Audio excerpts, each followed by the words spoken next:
Allah itu harus nopo didengar. Mulane kesunatane para ulama, para pakar, para intelektual harus ngomong terus. Kebenaran meskipun nggak dilakukan itu harus diomongkan terus. Sekali kebenaran didiamkan, entah itu atas nama liberalisasi atau demokrasi, maka Allah akan mencabut barokatul ardi dan pasti akan terjadi prahara besar, pasti terjadi kiamat. Dan itu naudzubillah min syarri napa? Kebenaran itu harus diomongkan terus. Kita harus ngomong terus. Saya itu pernah debat kusir sama seorang profesor, pernah debat kusir sama seorang kiai yang tawadhu.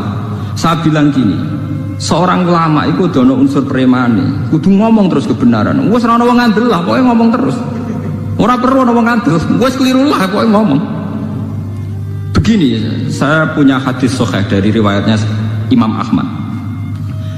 Inna Allaha ta'ala la yanzi'a barakatal ardi hatta la yuqala fil ardi lizalim antaz zalim. Allah tidak akan mencabut barokatul ardi sampai di bumi tidak dikatakan pada orang zalim antaz zalim. Sekarang begini misalnya, contoh paling mudah yang kita mendapat berkah. Contoh paling mudah kita mendapat berkah dari contoh ini. Sebetulnya atas nama etika Jawa, etika Jawa. Kita nanti tonggo lonte, iku sawangane secara etika, wis urusane dewi-dewi. Ora usah mbok omongno iku lonte, sundel, sembah kono.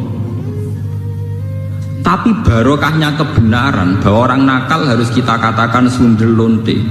Itu kelontean dan kesundelan akan tabu terus selama orang masih ngomong untuk lonte itu sundel, untuk orang BTS itu lonte atau sundel. Artinya apa?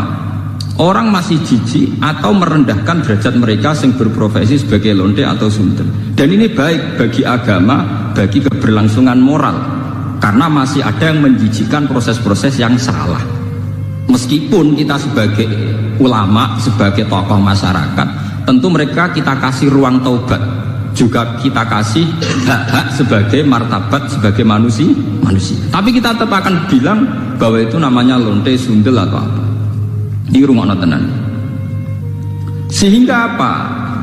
Dengan posisi masyarakat yang merendahkan derajat atau yang berprofesi lonte, orang inginnya itu dagang secara baik-baik, orang inginnya jadi PNS secara baik-baik, orang inginnya dapat uang lewat ternak secara baik-baik, karena mereka tidak mau resiko ngambil profesi cari uang yang resiko dihujat masyarakat. Baik. Bayangkan nanti mungkin di era anak cucu kita, orang yang lonte, yang sundel dibahasakan itu hak asasi. Sehingga orang mungkin generasi anak cucu kita sudah tidak ada istilah lonte sundel. Setiap perilaku sosial dianggap hak asasi. Dan itu awal dari tidak ada agama. Awal dari tidak ada agama. Karena kemudian sing ternak ya hak asasi, sing lonte dianggap hak. Itu bahaya sekali bagi keberlangsungan agama dan moral, dan negara juga nanti repot. Artinya apa?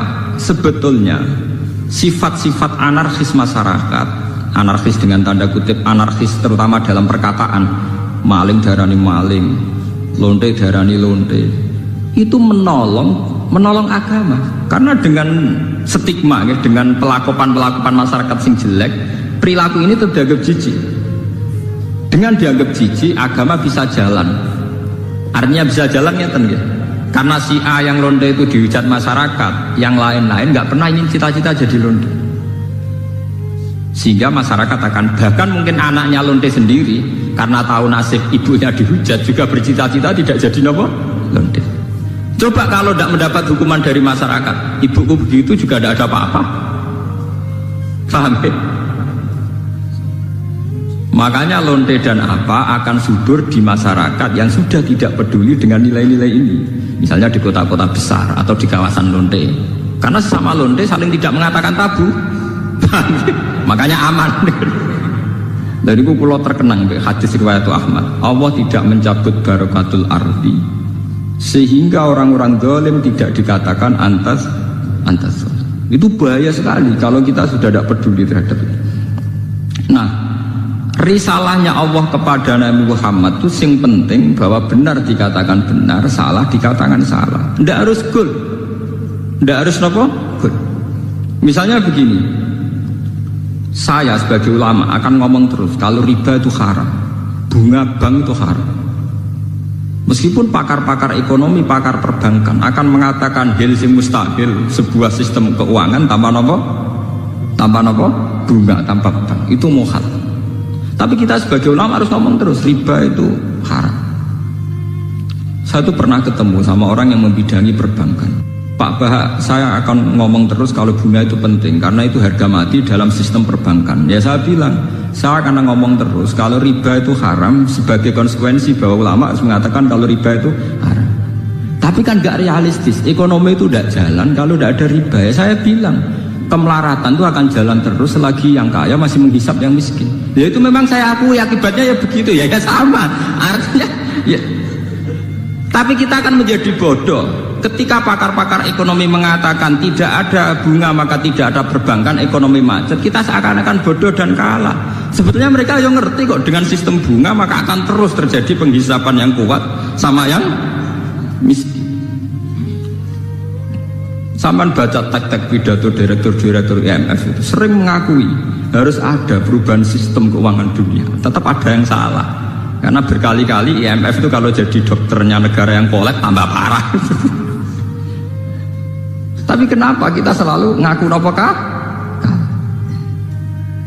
Makanya kalau setuju wonten riwayat hadis dan ini sahih, idza zuharatil fitanu wal bid'u falyudhiril alim ilmahu. Ketika ada fitnah, ada bid'ah, orang alim sementing ngetokno ngalime, ora malah tawaduk muni kula mboten derek-derek mboten. Falyudhiril alim ilmahu. Orang alim harus menunjukkan kealimannya. Sing alim kudu ngaku ngalim. Paham? Ojo sing alim ngaku bodoh. Bahaya. Tawaduk sing bahaya nggih. Falyudhiril alim ilmahu. Sing alim kudu ngaku ngalim. Kalau tidak wa illa fa'alaihi la'natullahi wal malaikati wan nasi ajmain. Itu akan dekat laknat. Karena kalau kebenaran tidak diomongkan, maka nilai masyarakat pasti kacau. Pasti apa? Kacau. Misalnya begini, ini contoh dan peringatan sekaligus. Contoh dan peringatan. Wong-wong sing derek toreko, sing derek ngaji kula teng mriki, kudu tunjukno bahwa kita lebih bahagia. Haram ke melok toreko nek ijek kesak-kesik, ijek mesombat-sambat ra di dhuwit. Dosa gedhe. Elek-eleki toreko. Kowe sing ngaji ning kene kok ora iso seneng yo haram. Elek-eleki wong ngaji. Kula dadi kiai mergo ora entuk gaji tetap kok susah, iku haram. Elek-eleki kiai. Kenapa saya mengatakan demikian? Begini masalahnya, seperti tadi yang dikatakan MC Sa berkali-kali ngomong. Orang di kafe cari hiburan itu biar seneng. Orang main gitar di jalan-jalan biar asik. Kebenaran akan kalah saat pelaku kebenaran tidak pernah asik. Sementara pelaku kebatilan enjoy-enjoy saja. Akan menjadi trauma sosial ini. Nanti orang-orang seneng kebatilan, loh aku ning kafe enjoy, kowe melok toreko untuk opo? Harusnya kamu bisa jawab, aku yo untuk asik. Basiku mbek kowe basik endi? Sebab itu orang-orang toreko, orang-orang soleh itu dididik ala bi dzikrillah tatmainnul qulub. Kalau hati mereka bisa tenang pakai gitar, pakai hiburan, kenapa hati kita tidak tenang saat ingat Allah Subhanahu wa ta'ala? Maka susah itu bagian dari keharaman. Termasuk sesuatu sing dina'udzubillahi kanjeng Nabi. Setingkat kekafiran, kemusyrikan dan kemaksiatan. Termasuk susah juga haram. Haram. Nabi itu inna aktsara ma bihi ma yasta'idzu bihi Rasulullah Allahumma inni a'udzubika minal jubni wal kasali wal husni. Jadi susah termasuk tersangka. Sesuatu sing ista'adza minhu Rasulullah sallallahu alaihi wasallam. Ya Allah, saya minta dilindungi dari rasa takut, malas dan rasa apa? Gelisah. Susah kriminal. Piye wae santri mari gak menarik di mata masyarakat. Kiai juga profesi yang tidak menarik cara masyarakat. Masalah pelakunya kita gak enjoy. Kukar kukur gak jelas. Angger ketemu tamu PNS enak ngono jenengan gajine tetap. Kula mboten jelas. Kula mangani wak pitik beda ana manakipan kan siapa yang ingin berprofesi yang nasib percontohannya kayak itu kan. Lho kula nu termasuk kiai sing ora tau susah. Niku akeh sing gawok. Gus jenengan dadi kiai kowe ditung penang. Kulo malah walian, banyak guru-guru yang sowan saya padahal PNS. Gus kulo penayem kok jenengan, padahal mereka digaji tetap loh PNS. Niku sowan kulo kepen ayem kaya kulo. Saiki walian kiai kepen ayem kaya napa? PNS. Enak jenengan Pak PNS gaji tetap. Nah kulo niku mboten tetap, ngenteni wong mati. Kalau kulo udah cerita, bapak ini ku mudin itu tukang rumah wong mati, anaknya mondok teko. Angger teko tak pondok agak tidur. Itu nggak menjaluk duit, ora ono wong mati.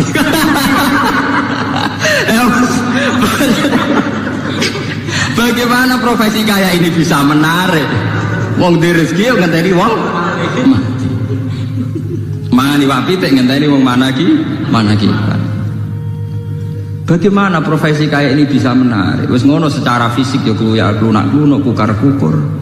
Nah ana pegawai negeri jenengan ngoten enak Pak untuk gaji tetap. Kula dadi kiai gajinya gak tetap. Saya itu tidak pernah. Itu menurut saya itu haram besar, dosa. Kula sering didolani guru SD, guru SMP, PNS. Resep urip ayam apa Pak? Dadi ayam saya gampang dadi kiai ayam. Tapi kiai penghasilannya kan gak tetap. Jadi sapa? Sing gak tetap apa penghasilan, rezeki pengiran tetap. Oh malah goblok kamu. Rezekimu ngenteni tiap bulan. Rezekiku gak tetep kok saking sering gak tiap bulan. Aku kadang rezeki tiap dino. Winter. Berarti apa nak sering di duit? Malah goblok meneh daran rezeki mesti duit malah goblok meneh. Rezeki ora mesti duwe, sehat ya rezeki, seneng ya rezeki. Iku malah dadi bodoh meneh. Daran rezeki mesti napa? Duwe. Iku penyempitan ilmiah. Anak wong intelek ciri utamane ora goblok kamu. Termasuk goblok daran rezeki mesti napa? Duwe. Berarti enak gak jadi kiai, enak banget. Jadi jelas. Eling lho nggih, termasuk susah iku ista'adza minhu Rasulullah. Inni a'udzubika minal jubni wal kasal wal hazan. Susah. Termasuk masalah utama umat Islam sekarang, kenapa tidak bisa kompetisi? Karena mental susahnya itu menghantui. Bagaimana orang bisa kompetisi aman-aman susah kukar-kukur? Tidak bisa. Orang bisa kompetisi itu kalau fresh, kalau dalam keadaan sigap, berlapang dada. Nabi ku iso hebat. Itu termasuk rumusnya sito. Alam nasroh lakanapa sadrak. Karena berhati lapang. Sementara problemnya wong soleh teng Indonesia, angger wong soleh itu identik dengan klunak-klunuk, kukar-kukur, sumpek. Dan itu dirasa tidak dosa. Mergo nyongkone dosa, mau zina, mateni wong dan sebenarnya itu bagian dari dosa. Salah. Saya punya banyak ayat tentang ini. Misalnya ngeten. Qul bi fadlillahi wa bi rahmatihi fa bidzalika falyafrahu. Huwa khairum mimma yajma'. Wong Islam kudu yakin, nak wis dikai fadhole Allah, rahmati Allah kudu seneng. Wong nak wis iso seneng luwih hebat timbang liyane. Tapi kita seneng masalah, mergo dibunuh oleh tomak kita. Saya seneng dadi kiai, nak santrine akeh udangane akeh. Seneng kok repot. Ngenteni santri akeh ya nak ora. Ngenteni undangan akeh ya nak ora. Nak cara hikam mulai ngajari gampang. In aratta antas ta'izza bi izin la yafna ya fala tasta'izza bi izin sing yafna. Kalau kamu ingin punya harkat yang tinggi dengan derajat yang tidak pernah lapuk, tidak pernah hilang, maka kamu jangan merasa terhormat oleh sesuatu yang mudah hilang. Misalnya kados kula wonten kiai, nganti saiki nggih pengaruh. Tapi kula mboten bodoh, kula ora ngarah seneng perkara sing ngaji akeh, seneng mbek sampean-sampean ora jelas-jelas mboten ngarah. Karena ini sesuatu yang bisa hilang, bisa nopo? Iya. Saya ngaji di sini seneng karena saya melaksanakan perintah Allah. Perintahnya Allah pada ulama disuruh ngajar. Saya ngajar berarti sedang dalam posisi perintah Allah. Dan saya pasti senang karena dalam bingkai perintah Allah Subhanahu wa Ta'ala. Titik. Dan itu senang yang abadi. Sehingga yang ngaji 10 ya saya enjoy, yang ngaji 5 ya enjoy, 2 ya enjoy. Karena sama-sama dalam bingkai perintahnya Allah Subhanahu wa Ta'ala. Sehingga kesenangan saya akan abadi. Jika kamu ingin luhur dengan sesuatu yang tidak hilang, maka jangan luhur dengan sesuatu yang bisa hilang. Misalnya bergantung senangnya manusia, bergantung rezeki, bergantung uang. Itu sesuatu yang mudah apa? Hilang. Kalau nanti tangleti, misalnya jenengan Gus, terus jatuh, ora ono sing seneng jenengan, ora ono sing hormat mbek jenengan. Jatuh kuning dia atau jatuh paling banter wong ra seneng. Gampang to. Nek isih murid yo ngak ngibadahe mulang, nek dadi murid ibadah sabar gampang. Allah ora kurangan stok carane